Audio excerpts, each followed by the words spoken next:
Assalamualaikum warahmatullahi wabarakatuh. Bismillahirrahmanirrahim. Innal hamdalillah nahmaduhu wa nasta'inuhu wa nastahdihi wa nastaghfiruh wa na'udzu billahi min syururi anfusina wa min sayyiati a'malina. Man yahdihillahu fala mudilla lahu wa man yudlilhu fala hadiya lahu. Ashhadu an la ilaha illallah wahdahu la syarika lah wa ashhadu anna sayyidana Muhammadan abduhu wa rasuluh. Allahumma salli wa sallim wa barik ala habibina wa sayyidina Muhammad wa ala alihi wa ashabihi wa ala man sara ala nahjihi ila yaumiddin, amma ba'd. Yang saya hormati seluruh jawatan kuasa pengurusan surau, muslimin dan muslimat, sidang jemaah para pencinta ilmu yang dirahmati Allah sekalian. Pertama sekali kita panjatkan syukur kepada Allah Subhanahu wa ta'ala kerana pada malam ini kita dapat bersama berkumpul bagi kita meneruskan majlis pengajian bulanan kita menggunakan kitab Al-Kabair, yang membicarakan berkenaan dengan dosa-dosa besar, dan disebutkan di tajuk hadapan hadirin dan hadirat 76 dosa-dosa besar, 76 dosa-dosa besar. Dan majlis kita pada malam ini merupakan majlis kali yang ke-58 pada huraian kita dan syarahan kita ke atas kitab kita ini. Dan tuan-tuan boleh lihat pada muka surat yang ke-181, muka surat 181. Sebagaimana yang saya maklumkan pada bulan yang lepas, kita telah membahaskan 76 dosa-dosa besar, dan majlis kita terhenti pada bulan yang lepas berkenaan dengan 76 dosa-dosa besar tersebut. Cuma di dalam kitab ini, hadirin dan hadirat, ditambah lagi beberapa perkara-perkara atau perbuatan-perbuatan yang boleh jadi termasuk dalam kategori dosa besar.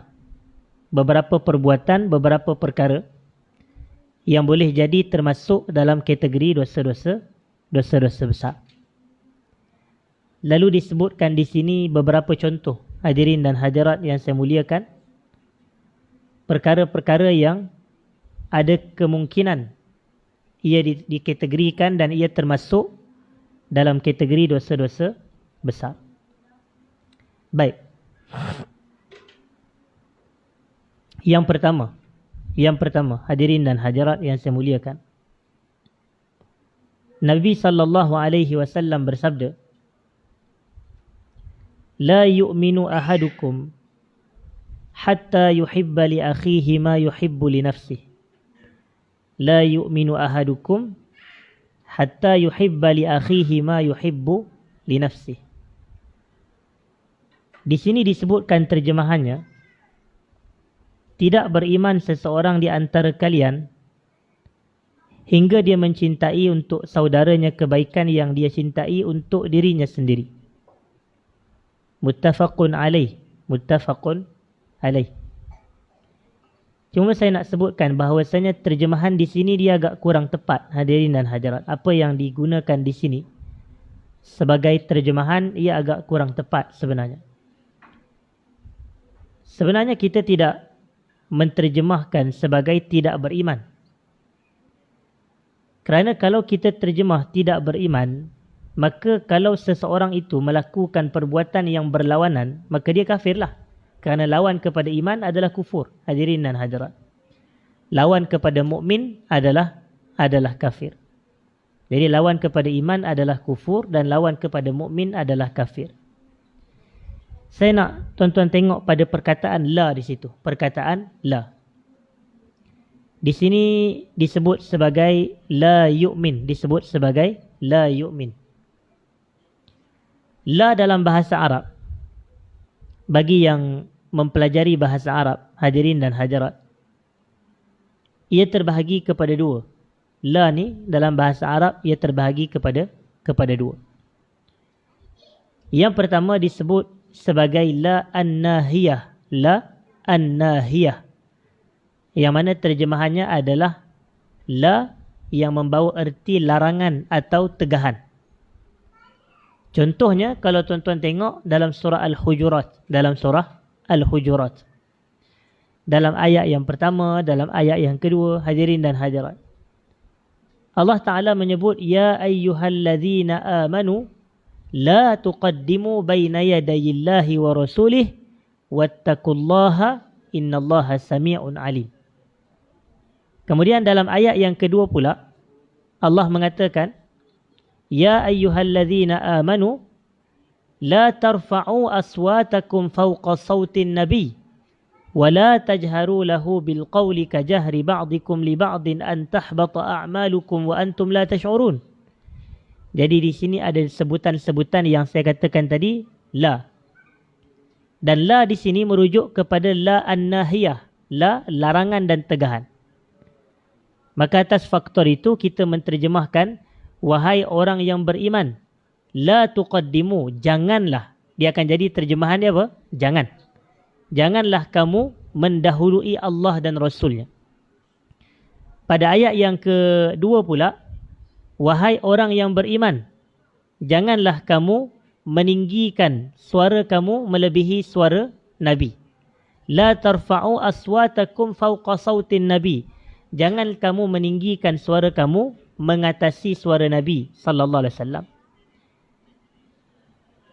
Jadi perkataan la di situ merujuk kepada la an-nahiyah, la an-nahiyah, hadirin dan hadirat.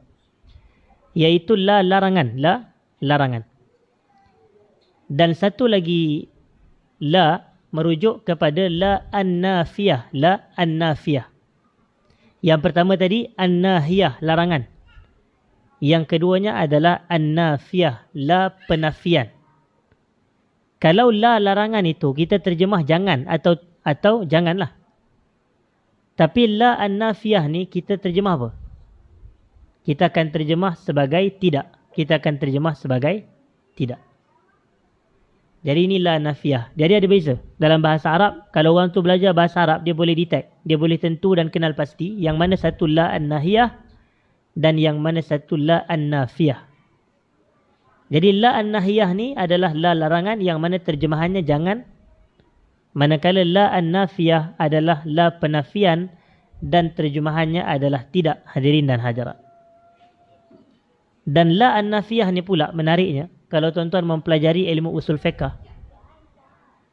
la an-nafiyah ni terbahagi kepada berapa? Kepada dua pecahan. La an-nafiyah ni dia terbahagi kepada dua pecahan. Walaupun saya maklum ada sebahagian ulama kata tiga, tapi saya lebih nak memperkenalkan dua yang masyhur, hadirin dan hadirat. Maknanya la an-nafiyah ni ada dua yang masyhurnya. Apa dia? Yang pertama adalah nafyus sihah, menafikan kesahihan, menafikan kesahihan. Jadi terjemahan dia akan jadi tidak sah. Terjemahan dia akan jadi tidak sah. La an-nafiyah, dan nafi di situ adalah nafyus sihah, menafikan kesahihan. Maka terjemahannya tidak sah. Manakala nafi yang kedua adalah nafyul kamal, menafikan kesempurnaan. Menafikan kesempurnaan. Maka terjemahan dia akan jadi apa? Terjemahan dia akan jadi tidak sempurna. Bukan tidak sah. Terjemahan dia akan jadi tidak sempurna, hadirin dan hadirat. Jadi kita ambil contoh. Nabi SAW menyebut, La salata liman lam yaqra' bi fatihatil kitab. La salata liman lam yaqra' bi fatihatil kitab. Apa kita nak terjemah di sini? Pertama kita kata kita tahu yang ni bukan la larangan. Yang ni adalah la penafian. Jadi nafi ni ada dua. Yang pertama menafikan kesahihan. Yang kedua menafikan kesempurnaan. Jadi kita terjemahkan la salata, tidak ... salat bagi mereka yang tidak membaca surah Al-Fatihah. Jadi ... tu nak isi dengan apa? Sah ke sempurna? Kalau kita sebut sah, maka terjemahan dia akan jadi tidak sah salat bagi mereka yang tidak membaca surah Al-Fatihah. Dan kalau kita kata ... itu adalah sempurna, maka terjemahan dia akan jadi tidak sempurna salat bagi mereka yang tidak membaca surah Al-Fatihah. Jadi tuan-tuan kata yang mana? Sempurna ke sah? Jadi dia akan, jawapan yang tepat adalah sah. Jadi maka terjemahannya adalah la salata liman lam yaqra' bi Fatihatil Kitab. Terjemahannya adalah tidak sah salat bagi mereka yang tidak membaca surah Al-Fatihah. Tapi ada satu lagi contoh yang lain, iaitu sebuah hadis yang diriwayatkan oleh Imam Muslim dalam Sahih Muslim, hadirin dan hadirat. Hadis sahih riwayat Imam Muslim dalam Sahih Muslim. Terjemahan dia apa? Nabi SAW menyebut, la salata bihadrati ta'am wala huwa yudafi'uhu al-akhbathan. La salata bihadrati ta'am wala huwa yudafi'uhu al-akhbathan. La di sini pun adalah la nafi juga. Terjemahannya tidak ke jangan? Terjemahannya tidak. Jadi kita ni nak kata nafi ni nafi sah ke, nafi kesahihan ke, nafi kesempurnaan. Bila Nabi SAW kata tidak ... salat dengan kehadiran makanan. Tidak ... salat dengan kehadiran makanan. Maknanya makanan dah hidang di hadapan kita ni. Kita nak salat ke nak makan dahulu? Jadi Nabi SAW kata la salata bihadrati ta'am. Tidak ... salat dengan kewujudan makanan yang telah dihidang. Jadi kita nak terjemah tidak sah salat dengan kewujudan makanan ke, atau tidak sempurna salat dengan kewujudan makanan? Apa jawapan tuan-tuan? Tidak sempurna. Dekat sini tidak sempurna. Kerana dia mengikut kepada konteks ayat, hadirin dan hadirat. Kalau kita kata tidak sah, ia agak bahaya. Kerana apa? Kerana kalau tidak sah ni, dia hanyalah apabila ada kekurangan ataupun ada kecacatan pada dua sahaja, iaitu pada rukun ataupun pada syarat sah salat. Tapi sejak bilakah makanan dihidang tu menjadi syarat sah salat? Kita kata tak betul. Tapi baca surah Al-Fatihah, bukankah ia merupakan rukun salat? Jadi sebab itu kalau siapa yang tidak membaca Fatihah, maka salat dia tidak sah, bukan tidak sempurna. Adapun seseorang yang salat dalam keadaan makanan telah dihidang, salat dia sah ke tidak? Salat dia sah. Macam contoh, kita ni mendirikan salat isyak sebentar nanti. Tiba-tiba ada orang bawa satu talam, satu dulang KFC depan-depan Tok Imam tu, hadirin dan hadirat. Dia letak KFC. Jadi makanan dah dihidang. Kita nak semayang ke nak makan dahulu KFC tu? Jadi inilah hadis tu maksudkan dalam hadis Sahih Muslim ni, la salata bihadrati ta'am. Tapi kita kata salat di situ bukan tidak sah, salat tu sah. Cuma dia akan jadi tidak sempurna. Dia akan jadi tidak sempurna salat dengan kewujudan dan kehadiran makanan yang telah dihidang. Kerana apa? Kerana makanan tu akan mengganggu khusyuk dan fokus jemaah yang sedang salat. Tuan-tuan bayangkan kalau tuan-tuan salat, depan ni ada kepala kambing dan juga lauknya nasi biryani contohnya. Apa perasaan kita dalam keadaan kita belum makan malam lagi? Jadi dia akan mengganggu. Sebab itulah terjemahan yang tepat la di situ bukannya nafikan kesahihan tetapi menafikan kesempurnaan. Jadi part ni dia kena ikut kepada siyaqul ayah. Dalam bahasa Arab disebut sebagai siyaqul ayah, konteks ayat. Kena tengok kepada konteks. Jadi apa yang kaitannya kita punya perbahasan ini dengan hadis yang saya bacakan pada muka surat 181 ni? Bila Nabi SAW mengatakan la yu'minu, dia boleh jadi la di sini bukan la larangan. Kalau la larangan ni dia akan terjemah sebagai jangan beriman. Tapi mustahil lah jangan beriman sebab ikut kepada konteks ayat tu jadi tak sesuai ataupun tidak cantik atau tidak sedap. Maka yang berbaki selain daripada la larangan adalah la penafian. Maka la penafian tu kita sama ada akan terjemah tidak. Betul tak? Bukannya jangan, tapi kita terjemah tidak. Dan saya kata tidak terbahagi kepada dua. Yang pertama tidak sah, yang kedua tidak sempurna. Jadi kalau Nabi SAW kata la yu'minu, tidak apa dia? Tidak sah iman ke? Tidak sempurna iman. Di sini kita kena bezakan. Kalau kita terjemah tidak sah iman, iaitu la yu'minu ahadukum hatta yuhibba li akhihi ma yuhibbu li nafsihi. Kalau kita terjemah, saya nak sebut hadirin dan hadirat, tidak sah iman salah seorang kamu sehingga dia suka untuk saudaranya apa yang dia suka untuk dirinya. Kalau kita tak buat macam tu, maknanya kalau kita suka sesuatu tapi kita benci kalau saudara kita dapat, yang tu dia jadi kafir. Kalau kita terjemah tidak sah iman, dia akan jadi apa? Dia akan jadi kafir. Sebab kita kata tidak sah iman begitu. Kita suka sesuatu, kita suka kepada, orang kata, duit yang banyak, contoh. Tapi kalau saudara kita, kawan kita, sahabat kita, jiran kita, dia dapat duit yang banyak, kita rasa benci.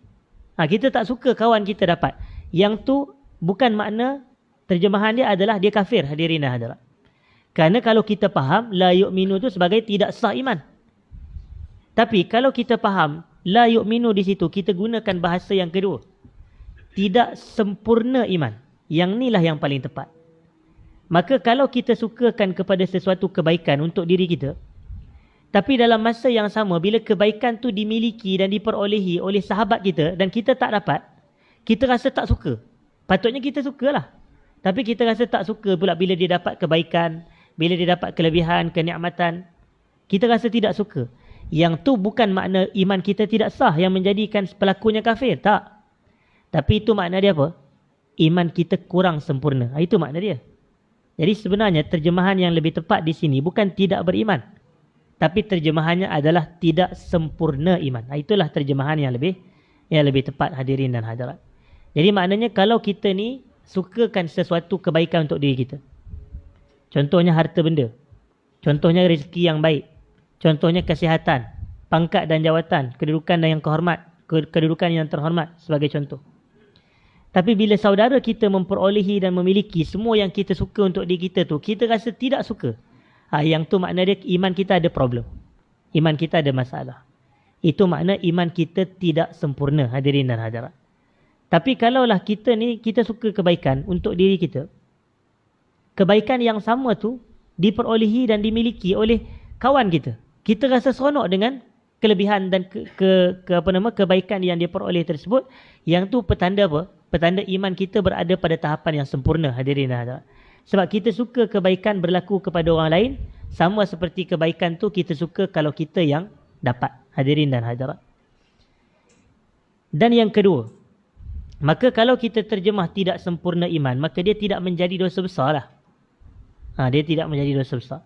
Yang dia katakan kemungkinan termasuk dalam dosa besar tu kalau kita terjemah tidak sah iman. Yang tu memang akan masuk dalam dosa besar lah bila kita kata tidak sah iman. Bila iman tidak sah, maka iman tu terbatal lah. Bila iman terbatal, maka dia adalah dikira sebagai apa? Sebagai kafir. Hadirin dan hadirat, kerana lawan kepada iman adalah kufur. Lawan kepada mukmin adalah kafir, hadirin dan hadirat. Itu yang pertama. Yang kedua pun lebih kurang sama juga dia punya perbahasan. Di sini disebutkan pada muka surat 181, hadirin dan hadirat, 181. Nabi sallallahu alaihi wasallam bersabda, la yu'minu ahadukum hatta akuna ahabba ilaih min ahlihi wa waladihi wa nafsihi wan nasi ajma'in. Sama juga dia terjemahkan, penterjemah kitab ni dia terjemah tidak beriman juga. Jadi kalau disalahfahami tidak beriman ni, nanti dia akan membawa implikasi kufur lah, hadirin dan hadirat. Maknanya seolah siapa yang tidak melakukan perbuatan sekian dan sekian, maka dia tidak beriman. Tidak beriman tu dia punya implikasi lebih berat sebenarnya berbanding tidak sempurna iman. Jadi la yu'minu di situ terjemahan yang lebih tepat adalah tidak sempurna iman salah seorang kamu sehinggalah aku ni, kata Rasulullah sallallahu alaihi wasallam, menjadi manusia yang paling dia cintai. Melebihi cinta dia kepada keluarga dia, melebihi cinta dia kepada bapa dia, dan melebihi cintanya kepada dirinya, dan melebihi cintanya kepada orang-orang yang lain, iaitu kepada manusia keseluruhannya. Dalam lafaz yang lain, Nabi sallallahu alaihi wasallam mengatakan, la yu'minu ahadukum hatta akuna ahabba ilaihi min walidihi wa waladihi. Saya perbetulkan terjemahan walad tadi adalah saya terjemah ayah. Tapi sebenarnya lebih tepat walad adalah anak. Hadirin dan hadirat. Di sini anak. Cuma hadis yang saya bacakan yang baru ini, tidak sempurna iman salah seorang kamu hatta akuna ahabba ilaih. Sehinggalah aku ni, kata Rasulullah sallallahu alaihi wasallam, menjadi manusia yang paling dia cintai. Min walidihi, berbanding bapa dia sendiri. Wa waladihi, berbanding anak dia sendiri. Wan nasi ajma'in, dan manusia keseluruhannya. Kalau kita terjemah tidak sah iman, atau kita terjemah tidak beriman, yang mana implikasi tidak beriman adalah tidak sah iman. Sama sahaja, dipahami begitu. Kalau kita terjemah begitu, maknanya kalau ada seseorang itu, seorang manusia, seorang Muslim, dia sayang mak dia lebih daripada dia sayang Nabi SAW. Dia sayang Nabi. Tapi dia sayang mak dia lebih. Yang ni menjadikan dia, kalau dia tidak beriman. Kalau terjemahan kita, terjemahan tidak beriman. Jadi masalah di situ kalau kita terjemah tidak beriman. Maknanya kalau ada seseorang tu dia sayang bapa dia lebih, dia sayang mak dia lebih, maka dia tidak beriman. Maknanya tidak sah iman dia. Kalau kita terjemahkan la di situ sebagai nafyu sihah, menafikan kesahihan yang diterjemah dalam bahasa kita ini sebagai tidak sah.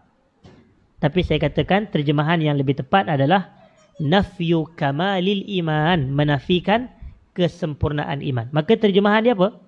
Tidak sempurna iman bagi seseorang sehinggalah aku ni, kata Rasulullah, menjadi manusia yang paling dia cintai. Lebih daripada kecintaan dia terhadap ahli keluarganya, anak-anak dia, dirinya sendiri dan manusia keseluruhannya. Jadi kalaulah dia sayang diri dia lebih daripada dia sayang Nabi, maka iman dia ada ke tidak? Iman dia ada. Cuma iman dia tidak sempurna, hadirin dan hadirat. Iman dia ada, cuma keimanan dia tidak sempurna. Jadi la yu'minu di situ terjemahan yang lebih tepat adalah tidak sempurna iman salah seorang kamu. Dan di sini saya nak bawakan satu kisah, hadirin dan hadirat. Kisah yang diriwayatkan oleh para sahabat Nabi sallallahu alaihi wasallam dan antaranya diletakkan di dalam sebuah kitab yang berjudul Musnad Abi Ya'la. Musnad Abi Ya'la, hadirin dan hadirat. Kisahnya adalah kisah yang berlaku kepada bapa kepada Sayyiduna Abu Bakar As-Siddiq radhiyallahu anhu. Ayah kepada Abu Bakar As-Siddiq. Abu Bakar ni, ayah dia digelar sebagai Abu Kuhafah. Ayah dia digelar sebagai Abu apa? Abu Kuhafah. Antara Abu Bakar dan bapaknya Abu Kuhafah, yang masuk Islam dahulu adalah Abu Bakar. Yang masuk Islam dahulu adalah Abu Bakar. Dan saya rasa kita semua tahu bahawasanya lelaki dewasa pertama yang memeluk Islam adalah Abu Bakar Siddiq. Wanita dewasa pertama yang memeluk Islam adalah Khadijah binti Khuwailid. Kanak-kanak lelaki pertama yang memeluk Islam adalah Sayyiduna Ali bin Abi Talib. Jadi ini adalah antara apa? As-sabiqun al-awwalun, golongan yang awal memeluk Islam. Abu Bakar, Khadijah binti Khuwailid dan Ali bin Abi Talib. Jadi Abu Bakar ni dia dengan bapa dia Abu Kuhafah, yang masuk Islam dahulu adalah dia sendiri. Abu Kuhafah ni dia lewat memeluk Islam. Bahkan apabila dia memeluk Islam, Abu Kuhafah ni rambutnya telah bersangatan putih, hadirin dan hadirat. Maknanya dia telah sangat-sangat tua. Dia telah sangat-sangat tua. Orang lelaki yang sangat tua, dia masuk Islam lewat, hadirin dan hadirat, berbanding anak dia memeluk Islam. Dan pada ketika dia masuk Islam, Abu Kuhafah ni, dahulu kalau nak masuk Islam pada zaman dahulu, yang lelaki dia mesti berbai'ah dengan Nabi sallallahu alaihi wasallam. Bai'ah ni apa makna bai'ah? Bai'ah ni mengikat janji setia. Bai'ah ni mengikat janji setia. Jadi bila dia nak peluk Islam, dia perlu berbai'ah kepada Rasulullah sallallahu alaihi wasallam. Dan kalau orang lelaki, bai'ah dilakukan dengan berjabat tangan. Orang lelaki ni dengan Nabi berjabat tangan kalau nak bai'ah memeluk Islam. Adapun orang perempuan kalau dia nak berbai'ah dengan Nabi, baginda mengangkat tangan saja. Baginda mengangkat tangan. Bahkan ada riwayat yang menyebut, inni la usafihun nisa. Aku ni, kata Nabi sallallahu alaihi wasallam, tidak berjabat tangan dengan orang perempuan. Aku tidak bersalaman dengan orang perempuan. Jadi berbalik kepada Abu Quhafah tadi, dia berbai'ah dengan Nabi sallallahu alaihi wasallam. Dia berjabat tangan dengan Nabi sallallahu alaihi wasallam, dan pada waktu itu peristiwa pengislaman Abu Quhafah ini dilihat oleh dan disaksikan sendiri oleh anak dia, Abu Bakar As-Siddiq radhiyallahu anhu. Dan ketika Abu Quhafah ni, bapa kepada Abu Bakar, dia bersalaman berjabat tangan dengan Nabi sallallahu alaihi wasallam. Pada waktu itu menangis Abu Bakar, mengalir air mata dia.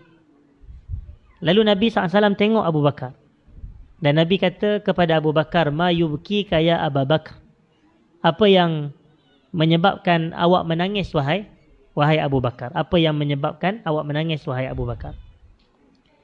Kalau kita lah secara kebiasaan, mungkin kita akan kata yang kita ni menangis kegembiraan. Betul tak? Abu Bakar dia mesti menangis kegembiraan. Dia gembira bapa dia memeluk Islam. Tetapi itu tidak, bukan itu jawapan Abu Bakar. Abu Bakar kata, dia kata, ya Rasulullah. Dia kata, wahai Rasulullah, kalaulah li an takuna yadu ammika makana yadi, kalaulah tangan bapa saudara kamu yang pada saat ni sedang berjabat dengan kamu, menggantikan tangan bapa aku, yuslim, dia memeluk Islam, wa yukirrullahu ainaik, dan kamu rasa gembira dengan keislaman bapa saudara kamu, ahabbu ilayya min ayyakun, itu lebih aku cintai daripada bapa aku sendiri masuk Islam. Ini Abu Bakar sebut, hadirin dan hadirat. Abu Bakar dia sebut. Dia kata, wahai Abu Quhafah, wahai Rasulullah sallallahu alaihi wasallam, kalaulah tangan yang sedang berbai'ah kepada kamu pada saat ini merupakan tangan bapa saudaramu, iaitu siapa dia? Abu Talib. Abu Talib. Dan Abu Talib masuk Islam. Dan Nabi rasa gembira dengan keislaman Abu Talib, bapa saudaranya. Itu lebih aku suka daripada bapa aku sendiri masuk Islam. Kalau bapa dia Abu Quhafah masuk Islam, yang gembira adalah dia. Tapi kalau bapa saudara Nabi yang memeluk Islam, yang gembira adalah Nabi. Jadi antara kegembiraan diri sendiri dengan kegembiraan Nabi, Abu Bakar kata, aku lebih suka kalau kau gembira daripada aku gembira. Ini petanda Abu Bakar mencapai tahapan kesempurnaan iman, hadirin dan hadirat. Kerana Nabi SAW sebut, la yu'minu ahadukum hatta akuna ahabba ilaihi min walidihi wa waladihi wan nasi ajma'in. Tidak sempurna iman salah seorang kamu sehingga aku, kata Nabi, menjadi manusia yang paling dia cintai, lebih daripada kecintaan dia kepada bapaknya, kepada anaknya, dan kepada manusia keseluruhannya, hadirin dan hadirat. Tengok Abu Bakar As-Siddiq. Abu Bakar ni sangat dikenali sebagai manusia yang paling sayang Nabi sallallahu alaihi wasallam. Paling sayang Nabi sallallahu alaihi wasallam, mengatasi sayang dia kepada diri dia sendiri. Sebab itulah Allah muliakan Abu Bakar. Abu Bakar menjadi satu-satunya manusia yang digelar sebagai sahabat Nabi sallallahu alaihi wasallam dalam Quran. Dan dirakamkan sehingga kiamat. Dirakamkan sehingga kiamat. Apabila Allah Ta'ala menyebut di dalam Al-Quran, hadirin dan hadirat, yang mana Allah menceritakan idhuma fil ghar idh yaqulu li sahibihi la tahzan innallaha ma'ana.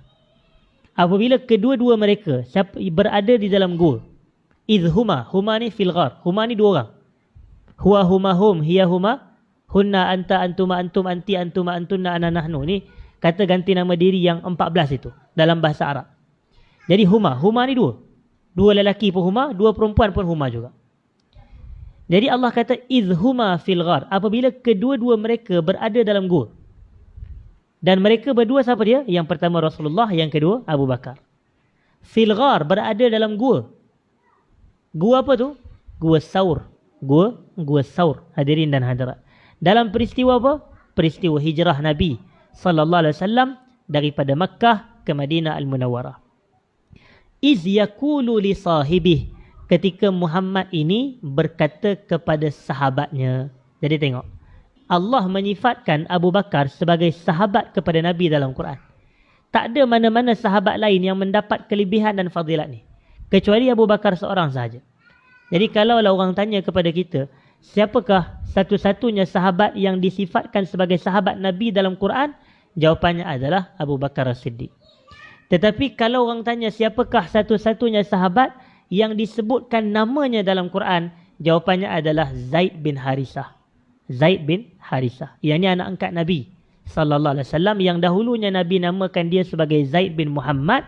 Tapi apabila turunnya ayat yang kelima dalam surah Al-Ahzab, yang mana Allah kata ud'uuhum liabaihim, panggillah mereka dengan nama bapa-bapa mereka. Tak boleh Zaid bin Muhammad, mesti kena guna nama bapa kandung mereka. Maka Nabi pun kembali kepada Zaid bin Harisah. Hadirin dan hadirat, jadi Zaid ni satu-satunya sahabat yang disebut namanya dalam Quran, yang mana Allah kata falamma qada Zaidun, apabila Zaid telah selesai menceraikan isterinya, dan akhirnya isterinya itu yang bernama Zainab binti Jahash radhiyallahu anha menikah dengan Nabi sallallahu alaihi wasallam. Jadi ini hadirin dan hadirat antara sirah yang kita perlu pelajari. Baik. Jadi berbalik kepada perbahasan kita tadi, Abu Bakar ini disebutkan di situ dalam ayat yang saya bacakan tadi, idhuma fil ghari idh yaqulu li sahibihi la tahzan innallaha ma'ana. Nabi kata kepada Abu Bakar, la tahzan, jangan apa dia? Jangan bersedih, jangan bersedih. Innallaha ma'ana, Allah ada bersama dengan kita. Sebenarnya kata para ulama sirah dan kata para ulama tafsir, antaranya yang saya ambil faedah ini adalah daripada tafsir Al-Imam As-Samarqandi, hadirin dan hadirat, dan juga As-Sam'ani rahimahullah, yang mana disebutkan dalam kitab-kitab tafsir ini, Abu Bakar pada waktu itu ketika mereka berdua bersama dengan Nabi bersembunyi dalam gua Saur itu. Dan bila tuan-tuan kena jelas, kalau disebut Al-Ghar, kita kena imagine. Tafsir ni dia kena sekalikan dengan penguasaan bahasa Arab. Yang ni nak jadi ulama yang hebat, hadirin dan hadirat, dia kena sekalikan dengan kepahaman bahasa Arab. Betul lah Al-Ghar tu gua. Tapi kita baca surah Al-Kahf, Al-Kahfu tu pun gua. Betul atau tidak? Ashabul Kahfi, penghuni gua. Jadi kita kena bezakan, kita kena differentiate, hadirin dan hadirat. Apa beza antara Al-Kahfu dengan Al-Ghar? Jadi di sini kita kena dapat gambaran. Al-Ghar ni adalah gua yang kecil, gua yang kecil. Manakala Al-Kahfu adalah gua yang besar. Sebab itu Ashabul Kahfi mengikut pandangan yang rajih di sisi Ibnu Abbas, pandangan yang paling tepat. Berapa ramai Ashabul Kahfi? 7 orang, hadirin dan hadirat. Jadi bila di 7 orang, sebab itulah nama dia Al-Kahf, gua. Sebab dia menunjukkan gua yang besar. Sehingga 7 orang boleh muat. Tapi kalau Al-Ghar, macam Nabi, semasa Nabi bertahanus, sebelum Nabi dilantik ataupun diwahyukan wahyu yang pertama itu, Nabi beribadah malam di gua apa? Gua Hira, hadirin dan hadirat. Dalam bahasa Arab, wa yatahannasu fih, iaitu Nabi pergi ke ila ghari Hira, Nabi bertahanus di dalam gua Hira. Tahanus ni beribadah pada waktu malam. Jadi ghar, sebab seorang je duduk. Dan kisah ni, kisah idhuma fil ghar, 2 orang sahaja. Dan kisah, ada satu lagi kisah, iaitu kisah 3 orang lelaki dari kalangan Bani Israel.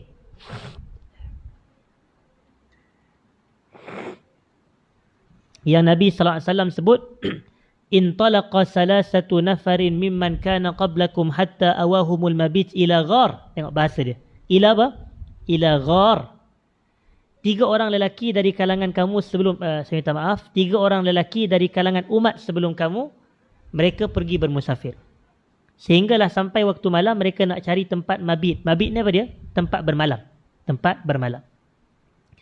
Lalu mereka nampak atas bukit ada gua. Mereka pun naik ke gua tersebut. Hatta awahumul mabit ila ghar. Jadi gua tu tengok 3 orang. Kalau 8 orang, 10 orang tak mustahil ghar, mesti kahfu punya, mesti gua yang besar. Jadi di sini kita kena dapat gambaran. Izhuma fil ghar. Gua tu dah lah kecil. Gua tu kecil. Saya tanya kepada tuan-tuan, kalau kita nak bersembunyi di tempat yang luas dengan tempat yang kecil, mana risiko untuk kita dijumpai? Tempat yang luas ke tempat yang kecil untuk kita mudah dijumpai? Mestilah tempat yang kecil. Kalau tempat tu luas, orang nak mencari kita pun susah, betul atau tidak? Macam tuan-tuan menyorok dalam mana? Dalam gudang IKEA. Susah nak jumpa. Hadirin, sebab dia tempat luas. Tapi kalau tuan-tuan menyorok dalam surau Al-Jalil kita ni, Allah. Nyorok di balik langsir, balik, mudahnya nak jumpa. Tu kita kena dapat gambaran. Izhuma fil ghar. Apabila kedua mereka ini bersembunyi dalam gua yang kecil sebenarnya. Jadi musuh datang. Musuh pula adalah musyrikin Mekah. Kufar Quraisy pada waktu itu, hadirin dan hadirat. Yang mana mereka ini, dalam perjalanan sebelum mereka nak mencari Nabi itu, mereka dah ada 3 perancangan utama. Apa yang kita nak buat kalau kita jumpa Muhammad? Pertama sekali, bunuh. Hadirin dan hadirat. Pertama sekali, bunuh. Yang kedua apa dia? Yang kedua adalah halau keluar daripada Mekah. Maknanya buang negeri. Dan yang ketiga adalah penjarakan. Jadi maknanya ketiga-tiganya adalah bahaya besar untuk kepada Nabi SAW. Bunuh bahaya, penjara pun mudarat, dan halau keluar pun bahaya juga. Hadirin dan hadirat. Tetapi akhirnya berlaku penghijrahan atas perintah Allah Subhanahu Wa Taala.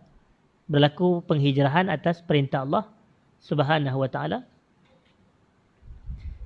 Jadi mereka pun pergilah menyorok dalam sebuah gua dan tentera musyrikin Mekah tu datang. Dan kata Abu Bakar Siddiq, sebenarnya tapak kaki musyrikin Mekah tu betul-betul berada atas kepala kami. Yang mana pada waktu itu, pada saat tu kata Abu Bakar, kalau mereka dongak ke bawah, ataupun bukan dongak ke bawah, kalau mereka tengok ke bawah, dongak ni ke atas, kalau mereka tengok ke bawah, mereka pasti akan jumpa kami. Tapi waktu itu Abu Bakar ni dinasihati oleh Rasulullah SAW. Rasulullah kata kepada Abu Bakar, Ya Abu Bakar, ma zannuka bisnaini Allahu salisuhuma. Kamu nak takut apa dengan 2 orang yang mana Allah adalah yang ketiga dari kalangan mereka? Takut apa dia? Ma zannuka bisnain, apa pandangan kamu tentang 2 orang lelaki yang mana Allahu salisuhuma, Allah yang ketiga dari kalangan mereka. Jadi maknanya Allah ada bersama dengan mereka, itu makna dia.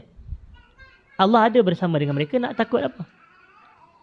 Jadi pada waktu itu, bila Abu Bakar ni, dia dalam perasaan itu, ada 2 perasaan yang berlaku kepada dia sebenarnya. Yang pertama dia rasa takut, Yang kedua, dia rasa sedih. Dia takut sebab dia takut atas keselamatan diri dia dan keselamatan Nabi SAW. Tapi kesedihan dia itu adalah dia sedih kerana apa yang menimpa Nabi. Ulama tafsir apabila membahas ayat tu, kenapa Nabi tak kata kepada Abu Bakar, la takhaf, jangan kamu takut. Tapi kenapa Nabi SAW sebut kepada Abu Bakar sebagaimana yang Quran rakamkan itu, la tahzan, jangan kamu bersedih. Rupanya kata para ulama, 2 perasaan itu ada pada Abu Bakar pada saat itu. Dia rasa takut pun sama, dia rasa sedih pun sama. Tapi antara ketakutan dia dengan kesedihan dia terhadap apa yang menimpa Nabi, sedih dia lagi tinggi, sedih dia lagi kuat, sedih dia lagi besar, menunjukkan dia sayang Nabi lebih. Hadirin dan hadirat. Ini Abu Bakar Siddiq. Mencapai tahapan kesempurnaan iman. Hadirin dan hadirat. Jadi sebab itu bila kita bicara berkenaan dengan hadis ni, tuan-tuan kena kaitkan dengan kisah Abu Bakar Siddiq. Bahawasanya dia bukan calang-calang manusia atas kecintaannya kepada Nabi sallallahu alaihi wasallam. Dia mempertahankan Nabi sallallahu alaihi wasallam. Jadi ini antara kelebihan Abu Bakar. Dan yang ketiga, yang terakhir sebelum kita tutup, hadirin dan hadirat, la yu'minu, sabda Nabi sallallahu alaihi wasallam, la yu'minu ahadukum hatta yakuna hawahu taba'an lima ji'tu bih. Tidak sempurna iman salah seorang kamu sehingga hawa nafsunya mengikuti apa yang aku datangkan atau apa yang aku bawakan. Iaitu dia tidaklah sempurna iman salah seorang kamu sehingga hawa nafsu dia mengikut syariat yang aku bawa. Begitu. Kalau nafsu dia tunduk kepada syariat Nabi sallallahu alaihi wasallam, itu makna dia iman dia sempurna. Tapi kalau nafsu dia menyelisihi syariat Nabi sallallahu alaihi wasallam, yang Nabi larang, yang Nabi tak bagi buat, yang Nabi suruh tinggal, nafsu dia buat. Yang tu makna dia iman dia tidak sempurna, hadirin dan hadirat. Jadi ni sebab itulah dia dikatakan siapa buat yang menyelisihi syariat ni, maka dia termasuk, ada kemungkinan termasuk dalam kategori dosa-dosa besar, hadirin dan hadirat. Hadis ini juga terdapat dalam kitab Hadis 40 karangan Al-Imam An-Nawawi. Kalau tuan-tuan baca kitab Hadis 40 dan tuan-tuan hafal Hadis 40 tersebut, tuan-tuan akan jumpa hadis ni. La yu'minu ahadukum hatta yakuna hawahu taba'an lima ji'tu bih. Tidak sempurna iman salah seorang kamu sehingga hawa nafsunya mengikuti apa yang aku syariatkan. Maknanya syariat yang aku sampaikan atau syariat yang aku bawakan. Dan kita masih ada masa 2 minit, hadirin dan hadirat. Saya sambung kepada yang keempat pada muka surat 182 itu. Nabi SAW bersumpah. Wallahi, Nabi kata, demi Allah, la yu'minu man la ya'manu jaruhu bawa'iqahu. Demi Allah, tidak sempurna iman salah seorang kamu yang mana jiran dia tak berasa selamat daripada kejahatan diri dia. Jiran dia macam kita duduk berjiran. Jiran sebelah rumah, sebelah kanan rumah kita, sebelah kiri rumah kita. Kita ni buat keburukan yang jiran kita rasa tak selamat. Maka Nabi kata la yu'min, tidak sempurna iman dia. La yu'minu man la ya'manu jaruhu bawa'iqahu. Bawa'iqahu ni kejahatan dan keburukan. Tidak beriman salah seorang itu yang mana jiran dia merasa terganggu dengan keburukan atau kejahatan dia. Contoh, dia pasang radio kuat-kuat. Tengah-tengah malam orang nak tidur, orang nak berehat. Radio begitu kuat sampai mengganggu jiran dia. Maka orang seperti ini tidak sempurna iman dia, hadirin dan hadirat. Maknanya dia ada masalah pada apa? Dia ada masalah pada iman. Jadi sebahagian ulama mengatakan kalau dia menyakiti jiran dia sehingga jiran dia tak merasa aman daripada kejahatan dirinya, perbuatan itu termasuk boleh jadi dalam kategori dosa besar. Sebab itu penulis masukkan dalam tambahan-tambahan dan lebihan-lebihan ini, hadirin dan hadirat. Jadi memadai dahulu sekadar itu perbahasan kita pada malam ni. Saya minta maaf jika ada salah dan silap terkasar bahasa. Jazakumullahu khairan, hadirin dan hadirat. Aqulu qawli hadza wa astaghfirullahal azim li wa lakum. Assalamualaikum warahmatullahi wabarakatuh.